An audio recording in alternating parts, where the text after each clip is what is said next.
All right, guys. How was everybody? I want to start on a pretty down note. Joey Monahan, who was a ticket sales guy with our organization, passed away. Grew up here, Philly guy.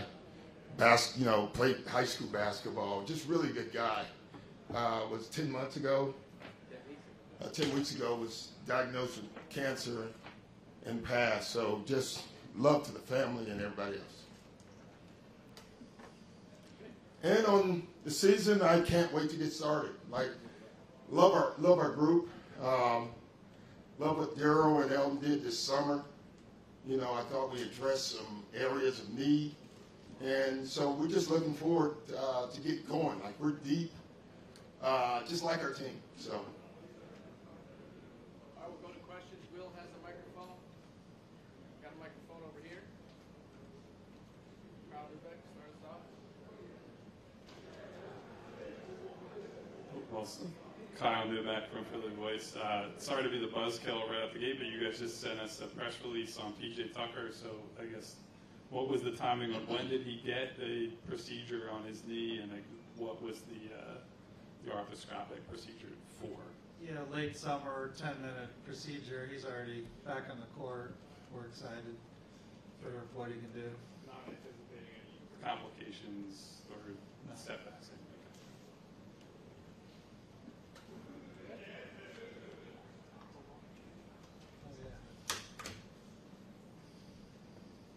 Yeah, we're not that concerned by it, obviously. If you can give me a sandwich, that'd be great. But, listen, he's a guy that we are really looking forward to having in the fold, and we're going to keep him healthy all year. That's the goal. All right, we'll go John Clark, Pat Gallen, Kai Carlin, and then Paul Hendrick.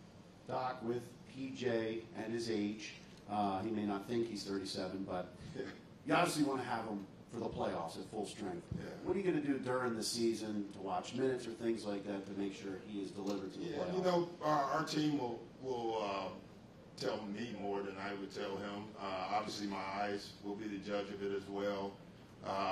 But he's important to us, just not only just on the floor, but off the floor. I think his leadership is definitely needed. So I'm not concerned with it. And PJ, as you just said, we'll tell you every second he's not concerned with it. So we'll do the right thing. Matt Gallen, CBS 3. For both of you, how much more normal does it feel now than when you were sitting at this table last season? Well, I just think it's even without what you're referring to. This is the first normal season, period, we've had in 3 years. Last 3 years, the summers have been shortened due to COVID. Even last year, we still had COVID restrictions. I took a job with not being able to meet families up until playoffs. First time I had met some of the players' wives and family members. So this is the first year that I feel like, we can have a normal season. We can have families around. Kids can come in the facility. So, yeah, it's just refreshing. It's really nice. Then we're going to go Paul Hendrick, then Sealski, and Gian. Kai Carlin, Sixers Wire. Just Daryl, Doc, can you just kind of speak on the new additions? How do you think they fit in with you guys? Like PJ, D'Anthony, Daniel Wells. Just what did you really like about their games, and how you kind of anticipate them fitting in with the team? Me? I think they all will fit in well. Each one of them fulfills a need in a lot of ways. Shooting, just PJ's leadership and his toughness. D'Anthony Melton's, can play dual positions. Great defensive player, great hands, toughness. So yeah, I thought we had a targeted summer, and we hit pretty much what we were looking for. I would just add, one thing Coach identified that made things challenging in the playoffs especially was, the lack of players who can play both sides of the ball, which become more important during the playoffs. So that was a big priority for Elton and myself. Paul Hudrick, Liberty Ballers. Daryl, obviously you have a very long relationship with James, and he's a guy who doesn't want to miss time, doesn't want to not play games. Is there a conversation, or you think he's kind of in the realm now that he's 33, coming off the long injury, that maybe he does have to take it a little bit easier as far as maybe like load management and things of that nature? We have a great, performance medical staff led by Simon and his team that he's built up over the last 2 years. We have a lot of confidence in, and between Coach Rivers and Simon, they have a plan for the season, and we're not going to prescribe or proscribe exactly what's going to happen, but know that our focus is on building towards our ultimate goal, which is a championship. Gina Mizell from the Philadelphia Inquirer. Daryl, even starting with James, you obviously have brought in players that you've worked with in the past in Houston. Just what was it about these specific guys that made you want to say, okay, these are the types of players and people that I want to reunite with and bring to this team as well? Well, working with the coaching staff and the front office, which is a wide group, and we like to take a lot of input. You look at the array of options, and it just, frankly happened that a lot of the options that were available, both Coach Rivers and I have been in the league for quite a long time, so there's going to be quite a few players that we've worked with that are available. And obviously with Trez, really Sam Cassell had a really key role along with Doc in getting him here, and they've worked with him in the past. So look, we were focused on two-way players, guys who could help us towards the ultimate goal. And, it's made some funny headlines that they happen to be ones that we've worked with in the past. But, that's really just for entertainment purposes for you guys. Mike Sealski, also from the Inquirer. For Daryl, PJ's 37. He had signed a 2-year deal with Miami, and the Rockets had kept him on a 1-year deal in 2020. Why confident enough to give him 3 years at age 37? Well, we're focused on winning, and look, I think anyone who's counted out PJ in the past has been wrong. Throughout my career, I've had him before, like we just talked about, and people back then were wondering, can he contribute? And he's been contributing at a high level for quite a long time. We wanted to make sure we got him here. The market sort of dictates how that works. But we know that he can contribute in so many ways, both on and off the floor, that we're confident over his time period he's going to be a huge positive. Just a reminder to raise your hands, and Mark and Will will get you mic. We'll go to Austin Krell and Daniel. Daryl, Austin Krell, The Painted Lines. Last season, Cleveland Glass estimates that you guys were 13th in offense and 11th in defense. How do you feel you've addressed that need? Because most teams typically that are elite are in the top 10 in both categories. And then number two, from what you can share, what is the latest with the P.J. Tucker investigation? Why don't you take the top 10 deep, and then I'll handle the investigation. Well, we really look at the time that we had with James. I think we're number 2 in offense and number 13 in defense, I think, if our numbers are right. So that's why we're confident. That's one of the reasons we wanted to make sure we got James back through a full season and then add guys. So we think we've added to our team offensively. We do think we have to do a couple things better, obviously. But we're very confident offensively. We have to become a better defensive team. On the NBA investigation, it's ongoing, so I can't comment. So I should have just said that. But my worst answer of the day. Dan Gelson, Associated Press. Daryl, just on that topic, what kind of changes do you think the league needs to make to kind of address You're really issues? Trying to get me fired. no, it's in general. There's Tell them what you really feel. Oh, yeah, I'll tweet it later. The league office does an amazing job.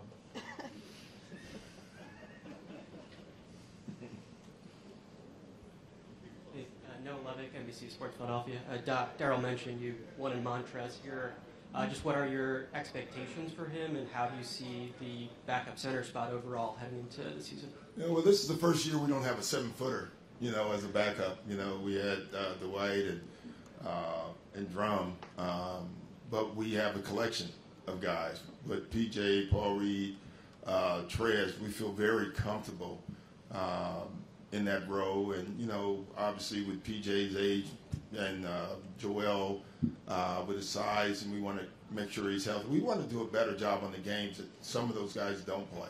We want to win those games. And so with the collection, we feel very comfortable with what we have. I don't know if I answered that directly, but yeah.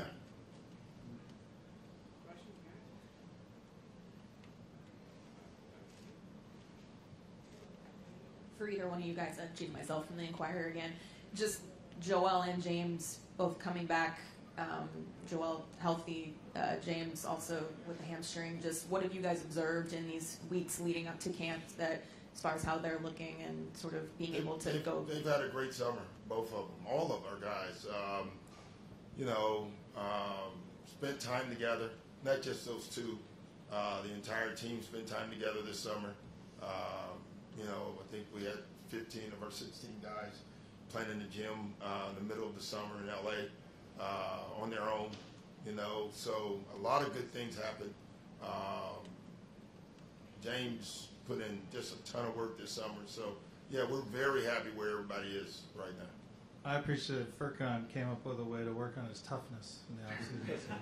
It's a hard one to come up with an idea there.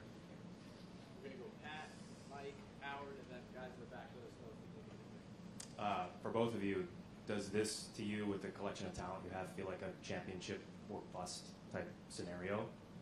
I don't even know what that is. I mean, is that every team in the NBA? Like, is there 7 or 8 other teams with that same, belief? I believe this is the best talent I've had since I've been here. What that means is what it'll become. We have to become a team. Having a collection of individuals is great, but that says nothing about a team. And so for us, we have to learn how to become a team first. And if we do that, I love who we are, but I'm not going to sit up here and make some crazy prediction. Mike Sealski from the Inquirer again. To both of you guys, looking back at games 5 and 6 against Miami, have you gotten a better sense in the months since exactly what went wrong there? And yeah, listen, we're down 2-0. We didn't have Joel, so we were playing from a deficit. Sometimes the other team could be better, and you have to face that reality as well. So sometimes you can lose and nothing goes wrong. We didn't do a couple things. We didn't make shots. We didn't rebound. P.J. Tucker destroyed us in that playoff series. We added him to our team. So there were things that clearly, it wasn't just game 5 and 6. Game 1, 2, 3, 4, 5, and 6 for us that we'd have liked to have done better. We'd like to make more shots. We'd like to have more stops, but we'd like to rebound better. But we've studied it all. It's not just 2 games, though. Question kind of a little to the side here. Your medical staff, were you happy with those people from last year that you had before? Very happy. Why did you change? Just be direct with your question. I don't know what you mean. Sorry. Why did you changed your medical staff? You changed your medical staff. So why did you change? So Simon leads our medical staff. That's why I was confused. Now I understand the switch to Penn Medicine, which we're very excited about. Look, we get the best care for our players. We're excited what Penn can bring, the resources they can bring, added to Simon's team. So for us, it's just, we saw it as just additive. Was there a financial part of that decision, or how much was there a financial part? We're focused on what they can bring to us. Yeah. We're going to go Marcus Hayes and then Rich Hoffman. Marcus Hayes, Philadelphia Inquirer. One of the more remarkable developments during the playoffs last year, maybe down the stretch too, was sort of a change in attitude and approach by Tobias Harris. Tobias was the guy who was talking about needing to be tougher, needing to be more focused, especially in the playoffs. Did you witness that change, and what do you think brought it about? Man, I don't know. I thought he was, and you're saying it, but I thought he was wonderful. I thought it started the last couple of months of the season. It's almost like he had a self-look at our team and led through the bye buy-in. Like, I'm going to buy in. I'm going to be a star in my role. I'm going to teach all the other players that you have to make some sacrifices if you want to win. And, you know, you come into this year, he probably has to lead the team in that again. You know, he just put himself in a great mental place for our team and in a great leadership place for our team. And it was just from a coach, it was great to see. And now he has to do it again. Were you surprised by it? Did you know he had it in him? You know, you never know with a guy. I wasn't surprised by it. I definitely pushed for it. We had a lot of sit-down talks on the road in my room and, you know, here in my office about it. Like, you know, I always have this thing with our guys, you go first. You know, everyone talks about what we should do. Like, we should do this as a, you know, talking player to coach. And I said, well, you start. You do it first. And he literally did it. And it's unusual that it's such a click in the middle of the season. And he did it. And so I think that helped him this summer because now he knows what that looks like, feels like. And I thought it was great for all our young players. We'll go Rich and then David. Rich Hoffman from The Athletic. After the Game 6 loss, I felt like a lot of your players were pretty frank about how they felt the Heat were tougher than you guys were last season. It was kind of interesting that they would come out and say that. I guess for you guys this year in the offseason, like, how much did you factor an intangible like toughness, which I would imagine physical and mental toughness are kind of two different things, and kind of how much of that factor into what you did this offseason? Big part of the decision making, obviously, I'd say number one is we wanted to get two-way players, but that's a lot of that toughness comes into that. Being able to fight and get a key rebound, like Coach said. Just when things are down, having that mental fortitude to pull everyone together. That was a big part of a lot of our acquisitions this summer. Absolutely. Dave, you ran from KYW News Radio. This is for Doc. What are your expectations for Tyrese this season? Listen, he's put in the work. You know, I'm not really as focused as on individual expectations as probably you guys are, because you have to write about it. I'm more focused on team and trying to be the best possible team. So on Tyrese, I just feel like he'll play a big role in that. And his growth, the work that he's done with Sam and my son Spencer has been amazing. Between him and Paul Reed and Matisse, you know, I don't know if any of those guys, no one has outworked those three guys. I can guarantee you that. And, you know, that doesn't guarantee, you know, you put in all that work and you still need another year for it to come through. But he's done everything more than we've asked him to do. Were there any instances this summer where you had to ask Tyrese to stay out of the gym? Oh, many times. Sam called me probably 10 times. My son even rang my doorbell one time with Sam. They wasn't invited, is what I'm saying, to my house, but they came to have a sit down about calling him, making him shut it down. But man, it's hard to shut a guy down like that. It really is. You know, Paul Reed too. I mean, it's kind of hard, but they're young and you kind of let them do it. Doc, a little bit of an off-topic question, but I feel like your perspective is valuable here. Just what was your take on the Robert Sarver situation, both the NBA investigation and then deciding to sell the team? It kind of played itself out. It seems like the right results. You know, I would say that when it first came out, I didn't read a lot about it. I was busy trying to get ready, and then when it really hit, you start reading about it. And you know, we have an unbelievable job. Like, it's a privilege to be in NBA. It really is. You guys cover it and you see it, but I don't take that lightly. As a coach, as a player, I didn't. It's a privilege, and there's standards. And so I like where it ended up. Coley Harvey, ESPN. Doc, you mentioned a couple times the building of a team that's something that you're more focused on right now. I'm curious, how do you do that at this stage of training camp, and how do you think that you're going to be able to do that here? You do it every day. I think of all the things that I think most people miss is team building.